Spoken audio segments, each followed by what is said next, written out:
एक बार एक भिखारी अपने जीवन से परेशान हो चुका था, क्योंकि उसे अपने जीवन को चलाने के लिए भीख मांगना पड़ता था। उसे हर एक चीज़ के लिए भीख मांगना पड़ता था। इसी बात को लेकर वह दुखी रहता और दिन भर यही सोचता कि उसके जीवन में बदलाव कैसे आएगा। यह सोचकर वह निराश हो जाता। वह हर दिन देखता कि बहुत सारे निराश लोग, आंखों में आंसू लिए लोग और विभिन्न चिंताओं से परेशान लोग गौतम बुद्ध की तरफ जाते और वापस लौटते समय वे लोग बहुत ही खुश होते थे। वह भिखारी यह नहीं समझ पा रहा था कि गौतम बुद्ध उनके साथ ऐसा क्या करते थे कि वे बेहद खुश हो जाते थे। वापस लौटते हुए लोगों के हाथों में ना तो ढेर सारे पैसे होते थे और ना ही सोने चांदी। तो फिर ऐसा क्या होता था कि लोग बुद्ध के पास से लौटते वक्त इतना खुश हो जाते थे। यह सब सोचकर वह भिखारी भी निर्णय लेता है कि वह भी महात्मा बुद्ध के पास जाएगा और देखेगा कि वहाँ ऐसा क्या हो रहा है कि दुखी लोग उनके पास जाकर इतने खुश हो जाते हैं। वह बुद्ध से मिलने के लिए उनके पास चल पड़ा। जहाँ बुद्ध मौजूद थे वहाँ बहुत लंबी लाइन लगी हुई थी। वह भिखारी भी लाइन में लग गया और लाइन में लगकर अपनी बारी का इंतजार करने लगा।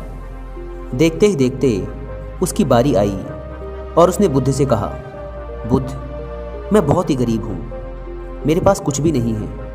मुझे अपना जीवन जीने के लिए भी दूसरों से भीख मांगनी पड़ती है। अब आप ही बताइए कि मैं अपने जीवन को कैसे बेहतर कर सकता हूँ। यह सब सुनकर बुद्ध ने कहा, तुम गरीब नहीं हो, तुम्हें ऐसा लगता है क्योंकि आज तक कभी तुमने किसी के लिए कुछ भी नहीं किया।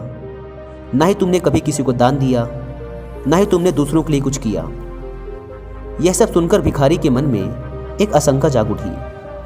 अपनी आशंका को दूर करने के लिए भिखारी ने पूछा, मैं तो एक भिखारी हूँ, मैं लोगों को दान कैसे दे सकता हूँ और कैसे लोगों की सहायता कर सकता हूँ। मुझे तो खुद अपना जीवन चलाने के लिए दूसरों से मांगना पड़ता है।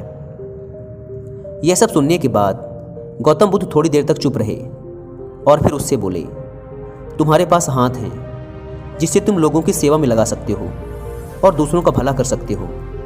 इसके अलावा तुम्हारे पास मुंह है जिससे तुम लोगों से अच्छी अच्छी बातें कर सकते हो और दूसरों का हौसला बढ़ा सकते हो।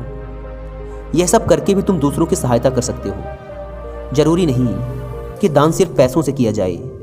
हम चाहें तो हम शिक्षा का भी दान कर सकते हैं, चाहे तो अन्न का भी दान कर सकते हैं। ऊपर वाले ने अगर किसी को पूर्णतः अच्छा शरीर भी दिया है तो वह गरीब नहीं है, बस उसका दिमाग गरीब है। उसे इस विचार से हटकर दूसरों की सेवा में लगना चाहिए।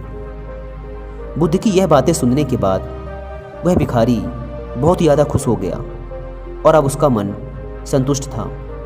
उसने वहीं बुद्ध के ही सामने निर्णय लिया कि आज के बाद वह भीख मांगना छोड़ देगा और कुछ न कुछ अच्छा काम करेगा।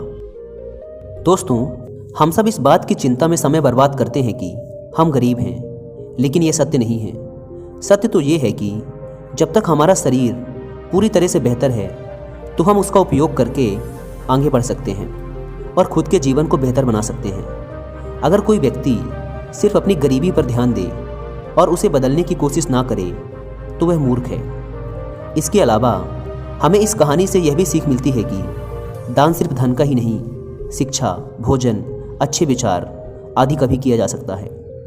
अगर आपके पास धन नहीं है तो आप शिक्षा का दान कर सकते हैं या फिर आप दूसरों के लिए अच्छे विचारों का भी दान कर सकते हैं और इन दानों से अंततः हमारे समाज की भलाई ही होती है और हमारा समाज ऊपर ही उठता है।